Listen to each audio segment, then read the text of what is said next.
5th, right, till August 16, about that particular time. Just so you know, Nigeria's under 18 boys have been placed in Group A alongside host Cote d'Ivoire, former champion, talking about Egypt. They were also first off against Chad, who qualified as Zone 4 winners. On the women's side, the Tigers, have been drawn in Group C with Cameroon, Senegal, and Tunisia. I know we've seen a paradigm shift in terms of basketball over the years now. The Tigers of Nigeria are doing so well. The Tigers recently, they've been doing incredibly well.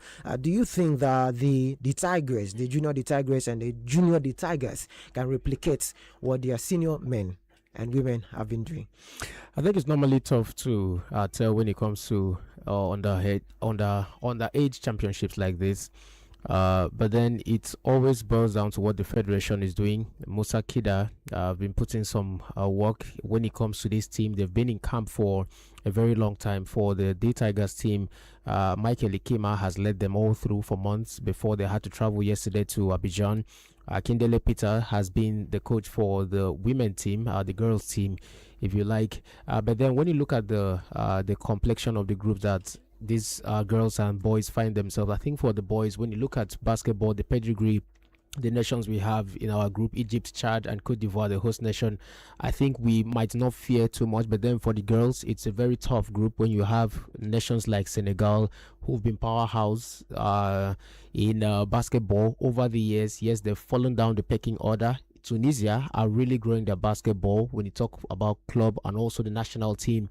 But then it's down to what the Nigerian boys and girls can do at this championship. You understand they've been in camp for a very long time, and also what the players can bring to the pitch. These are the players to the court, rather. These are the players who are meant for the future. Victor Sunday Endurance has been a standout performer. Even before this tournament, we have John Isaiah as well, Augustine Timothy.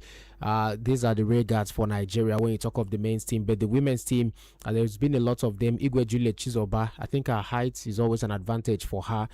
We also have Zainab Adelaja, whom I think should play a very important part for Team Nigeria. Remember, this is an African championship, so you're playing against the best in the continent of Africa, and it's also served for as a qualifier for the FIBA World Championship for under 18s and under 18 boys and girls. But then it's good enough this tournament is coming back. Nigeria is participating in it. I think it's been a while we had this championship, and the last time Nigeria had their hands on the championship, talking about Junior D Tigers, I think it was in 2018 or so when it was being staged in Mali. So hopefully they can replicate such performance and even do better, and especially for their career and the senior national team.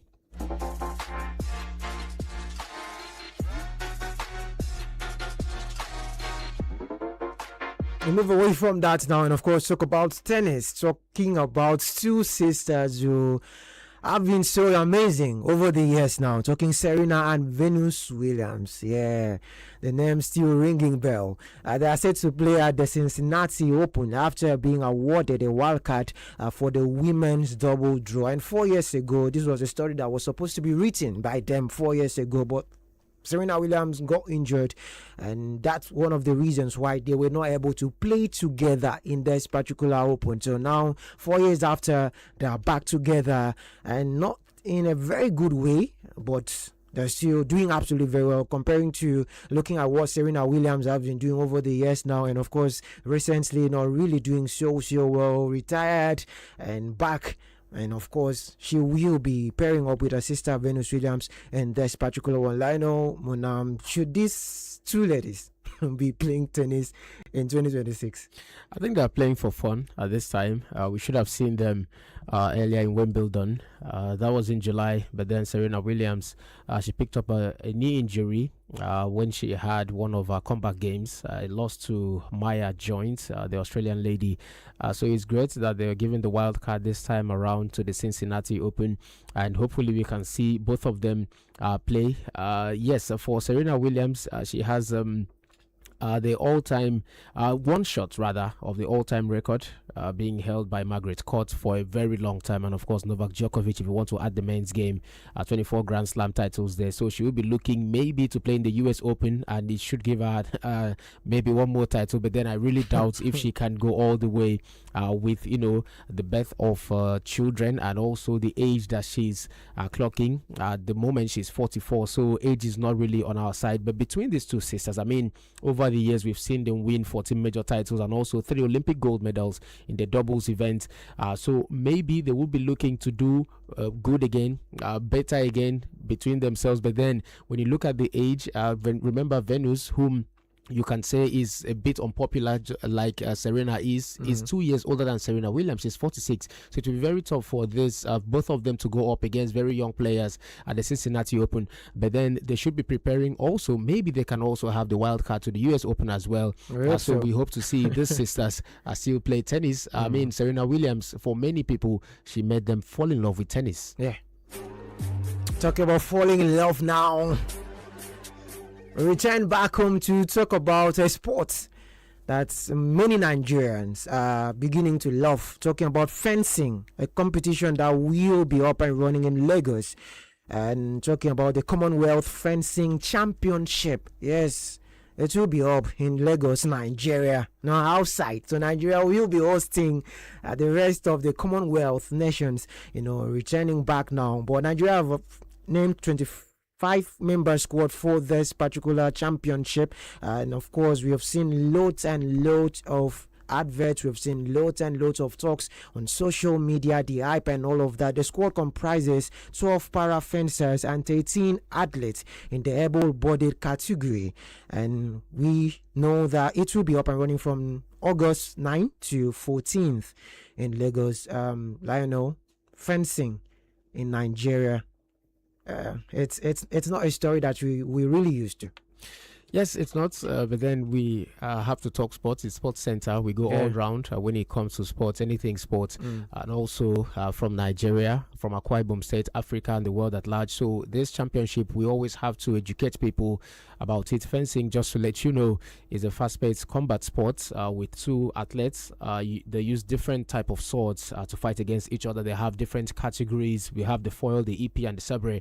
And we have some Nigerians who are participating in the sabre sport. The UK-based Sabre, Folayemi Akinyo Shoye, interestingly, will lead Team Nigeria, a very young player. Yes, he's ranked outside the top 100, I think about 119th when you talk of the ranking, but then the leadership role, I think, is a big very heavy weight on his shoulder at the age of just 21. He still fights combat for Nigeria's under 23 team and under 20 team.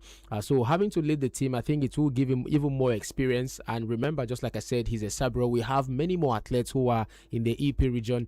But then when you talk of the para athletes, I think it's very interesting how it was being shared, having 12 of them, 6 for men, 6 for women, evenly shared.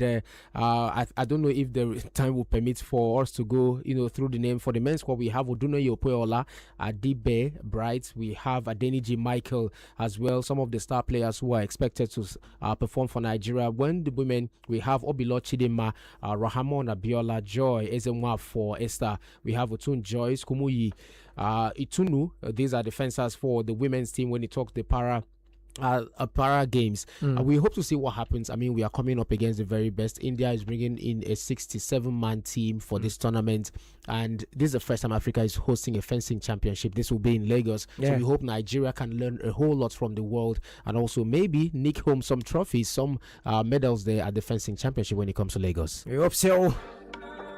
Fencing coming to stay in Nigeria. But we move away from the non-football stories to talk about the football stories, and we also start. Charity, they say, begins at home, and of course we start from Ibom Angels appointing a new manager, Emmanuel Ntuk, as their new chief coach. Meanwhile, it's chief coach. I'm trying to understand the role of a chief coach, Lionel, and a technical coach, head coach, and whatever name you want to call. But Emmanuel Ntuk now brings years of coaching experience, having previously worked with Kwa Starlet, he's worked with Dakada International, he's worked with Ibom Youth, and Police Machine FC, MLO Football Club, and all of the football clubs we've seen him, coming in with the experience. Like, a manager that will help Edwin Okon to try to get Igbo Angels to the continent. To the Nigerian Women Football League first. Yes, Yeah. it's to try to stay. We're already there, so the ambition should be getting to maybe the CAF competitions. That's a very tall order for Igbo Angels. What do you mean? Yes. Are they not there to compete and to win titles? There are Are we just there to survive? Yeah, I think it's most. If you look at the composition of Igbo Angels, the players, you understand that we have very inexperienced players, but then very young girls. So that's the interesting part. These are players you can say for the future. And then about the positions: chief coach, head coach, technical manager, the technical advisor yeah. of a team. We love these titles in Nigeria, but then I think the chief coach, just like Emmanuel Chuk is coming in now, Yeah. who will be ahead of Edwin Okon, who has been the Really? head coach of the side. Yes, he's coming in as the chief coach. The chief coach is, a bigger position than the head coach. We wait to see if he would be. Will he be the one that will be preparing the team? I doubt. This For question should be matches. posed to the management of the Angels. But then, from my view, I think he would be. He should be on the bench, and if he's on the bench, then Man. that means he heads the technical committee of the team. We're going to break down when we'll tell you all of this. Edmo, keep it 106.9 FM. We will back in a jiffy. 106.9 powered to excel. The Adventist Men Organization of the Seventh-day Adventist Church, Akwa Ibom Conference, proudly presents its maiden Amo Convention. Theme: Built in the Word, Empowered for Mission. Join men and believers across Akwa Ibom Conference for 6 powerful days of inspiring messages, prayer, leadership training, evangelism, and Christian fellowship. Date: Tuesday 4th to Sunday 9th August 2026. Venue: Gospel Village, 100 Midham Road, Abak, Akwa Ibom State. Guest speaker: Pastor Basi Udo, President, West Central Africa Division. Amo Convention 2026. Built in the Word, Empowered for Mission. My country people, better things don't they happen for we country. Oh. You know say government don't revive 3,275 primary health centers across Nigeria, and them still they upgrade another 1,000 health centers. Governments don't also train 78,000 community health workers and employ over 19,000 birth attendants. With Sabi, make them fit give you and your family better health care with chicken money for health center where they near you. Women or your wife will get belle fit get better care. Your pikin fit get immunization against yamayama disease, better family planning for women, and you fit see health workers for general medical checkup. Your primary health center they close to you pass as you think. Oh, this na the main message. Know your primary health center. Trust your health center. Go health center where they near you. Na im be no trust go. Oya make we talk am together. No trust go. This message now from National Primary Healthcare Development Agency, NPHCDA. Yeah, what you gonna do now? This is Super Radio. Super Radio. 106.9 Excel FM.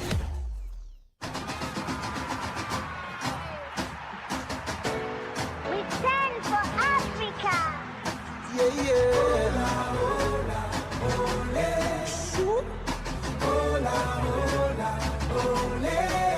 Yeah, we stand at the cradle of a father. It's time for Africa. We Time for Sports Center as we back now for the second half of the show, and we'll tell you stories as it concerns the WAFCON, the Women Africa Cup of Nations currently up and running. Nigeria play tomorrow, but yesterday we had the last round of the group phase of this particular competition up and running. Kenya losing, they're yet to win, or they've not won because they're out already. A game as far as this WAFCON is concerned, they lost 2-0 against Algeria's women yesterday. Senegal won, or Senegal played goalless with Morocco. That means Senegal or Algeria and Morocco have advanced to the next round of this particular competition. Morocco having 7 points and Algeria having 6 points. Senegal finishing with 4. Lionel yesterday, the host nations, and of course their sister nation also, talking about Algeria advancing to the next round of the competition. Yeah, expected yesterday the results for Senegal. I think the girls should be proud of what they put up. Mame, the coach of the side. Yes, the problem they had, just like the men's team at the FIFA World Cup, was losing their first game. That was their own undoing. But then they came back stronger against Kenya. And most impressive player for me from the Senegalese side has been Ndiaye Adji, their goalkeeper, who came in from the second game. She didn't play in the first game against Algeria where they lost, but then she came in against Kenya, stand-up performer, best player in that match. Also yesterday, I've not confirmed yet, but I think she was the best player yesterday. She won the best player. Yeah, she should have, because of course she kept the clean sheet and also had to make 2 penalty saves in the game from Rabbit. Interestingly, Yassine Rabbit, she saved the first one, then it was retaken, and she also made the save again. And interestingly, this young girl, as before, I think 3 years ago, she was a striker. She played as a striker for the under-20 team of Senegal before she had to switch to goalkeeping. And in goalkeeping, I think she's been doing outstandingly well for the Senegalese team. For Morocco, they were disappointed yesterday. They wanted to win, but then the goalless draw is enough for them. They will play the runners-up in the group that plays today. That has to do with South Africa, Tanzania, Cote d'Ivoire, and Mali. So we wait to see what happens. For Algeria, I think they were lucky. The Kenyan goalkeeper just made a mess of the ball yesterday most of the times. Yeah, that's the story. Today we'll see Burkina Faso playing against South Africa. Tanzania will play against the Ivory Coast. And like I said, the Super Falcons of Nigeria trained last night about 6 p.m. And yeah, we met with the girls and they've been talking really, really tough. We listened to Tony Penn, Fatima Loko, and of course the sensational Gift Monday talking ahead of the clash tomorrow against Egypt. What we did in the last game, it's really difficult to play with an extra man down for almost the whole entire match. But we got it done. We got the job done. So I think we're just, ready to put in our best efforts against Egypt. I expect nothing but good result. Our last game, you saw that we came out. We were determined. We gave in our best. And definitely that will be taking the same energy to the next game. And we pray God give us the maximum victory. I just want the fans to know that we're working so hard, and the technical crew, the coaches, the players, the backroom staffs, we're all working so hard together to get this win for the nation. Of course, the Super Falcons of Nigeria players, they're talking really hard. And of course, according to them, they're working really hard. The coaching crew, the technical crew, working really hard to making sure that they win tomorrow against Egypt. But the story has it that they might win and still not make it to the next round. So they will need all the luck that they have to get tomorrow against Egypt. 07000001069 or 0809222169 or 0809333169. Yesterday, Chelsea confirmed the signing of Jordan Anderson from Brentford. Big question. Waiting the one guy am too. Hello, Sport fan. Good morning. Hello, good morning. Yeah, sounds like Victor. Yeah, good morning, Remedy October. Welcome. Yeah, good morning, other guys in the studio. Let me say, yesterday's match in the Afghan women, the drama wasn't nice. I don't like the way Morocco always do things. I don't know whether they want a must for him to win the Afghan, but for the Super Falcons, their last match against Egypt, it's a must for them to win and score. Victor, what did Morocco do yesterday? Yeah, what happened? That penalty shootout when Morocco played either against either Senegal, and even when they kicked the first penalty, the goalkeeper saved. Still said the goalkeeper was across the line. All right, Victor. Do again, and that has not been a nice something. All right. But then it was the right call, just to let everyone know. I mean, the referee had to call back the penalty because Adji Ndiaye stepped off our line. Okay. Hello. Good morning, all of you. Yeah, welcome. Welcome, Bamete. Tomorrow, the Papa Gun will play with Egypt. I want them to put so almost 7 goals or 10 goals so that they will win and qualify. I don't want them to win and return back. Okay. to the house.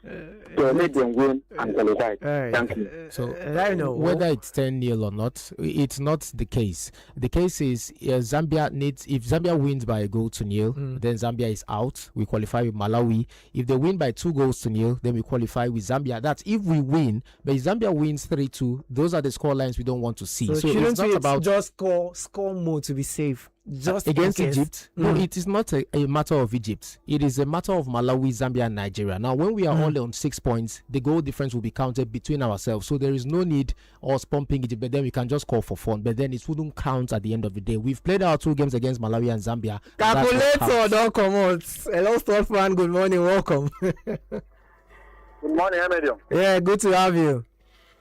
Yeah, my name is Edith. Calling from Ikoto. Welcome, Edith.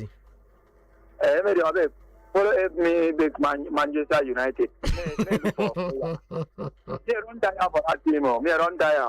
You've signed Andre Santos. You've signed Tillemans. Yeah, they look for Osimhen. You know, follow go for Osimhen. Okay. Since all right, I'll beg. For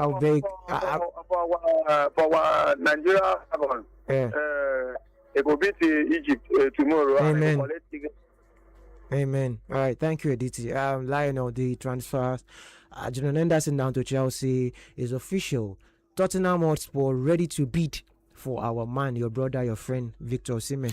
A very big one for Victor Osimhen. I think Nigerians would love to see him play in the Premier League. But Galatasaray have kept to the money they had mentioned before. I've forgotten the amount. But then Tottenham Hotspur have put up a figure that's £10 million below what Galatasaray is proposing for If any you club that were needs him. Victor Osimhen's agent or brother, would you advise him to leave Galatasaray for Tottenham Hotspur? If it's about the football, I would advise him to play in the Premier If League. it's about It's about the football, then the Premier League, I think, would offer him, and also the exposure, having to face some of the best sides. And from there, maybe who says he can, go even a step further. For Chelsea, having to sign Jordan Henderson, 2-year deal Grandpa.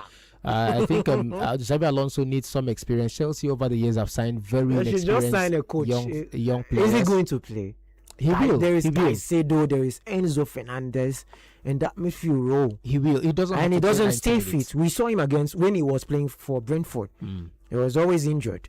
Good player anytime, any day, Jordan Henderson. But is he the one Chelsea needs? I think he will still have Danny Welbeck some too. minutes under his belt. Danny Welbeck was being confirmed. He even had an interview session where he said he's excited, 35 years of age. I think Chelsea have maybe burnt their plans thus far. They've always signed very young players and giving them 8-7 year contracts, but now they're signing older players, not just players in their prime, but then they also had Lacroix from Crystal Palace. So it's still a good signing. I think Chelsea, Xabi Alonso, we can say he knows what he's doing, so we wait to see what happens. AC Darkpanda has all of their stories. When you need them, Buba, we'll be up and running. I will be back for football round by 5:15. Keep it 106.9 FM. Lionel, main event, Emedon Silva, over and out.